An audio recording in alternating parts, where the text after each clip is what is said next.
The Wishtree, chapter 13. Bongo was the first to see what had happened to me. She landed at the base of my trunk, head cocked. Dropping the potato chip in her beak, she cried, "I'll leave you alone for a few minutes, and look what happens. What on earth?" "It seems someone mistook me for a pumpkin," I said. When she didn't smile, I added, "Because, I was carved." For the millionth time, Red. Explaining doesn't make things any funnier. Bongo flew to my lowest scaffold branch, one of my big primary limbs. She examined my injury. "Does it hurt?" "Not the way an injury might hurt you. Trees are different that way." "I gotta do something," Bongo said. "There's nothing to be done. You've got a major boo-boo. I want to help. You're the wise old tree. Tell me what to do." "Really, Bongo, time heals all wounds." Bongo hates it when I philosophize. She rolled her eyes. At least I think she did. It's hard to tell with crows. Their eyes are like morning blackberries, dark and dewy. "I just hope my bark isn't ruined," I said. "That's my favorite side."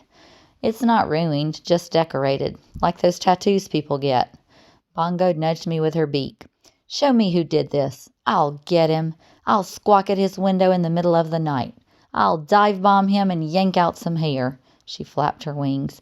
"No, better yet, I'll make a deposit on his head. I'll make a deposit on his head every day for a year." I didn't ask what kind of deposit. I was quite sure I knew. "Bongo, dear," I said, "that won't be necessary." Bongo shifted from foot to foot, something she did when she was working out a problem.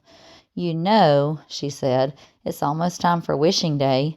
Maybe this is some kind of wish, just a poorly delivered one." "Another wishing day," I repeated. It seemed like we'd just had one. Had a whole year already come and gone? Days have a way of slipping past like raindrops in a river. "One more round," Bongo said, "of greedy people bugging you with their needs." "One more round of hopeful people wishing for better things," I corrected.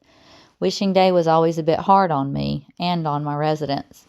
Usually the animals and birds stayed away that day to avoid curious hands and endless photographs. But it wasn't just one day. I understood its history and my role in it.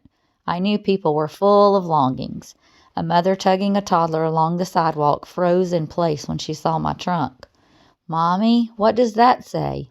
asked her little girl, who was clutching a stuffed toy dog by its bedraggled tail.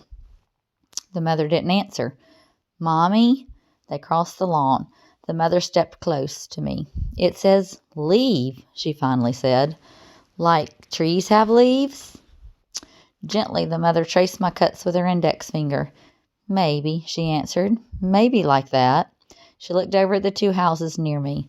Shaking her head, she tightened her grip on the little girl's hand. "Let's hope that's all it means."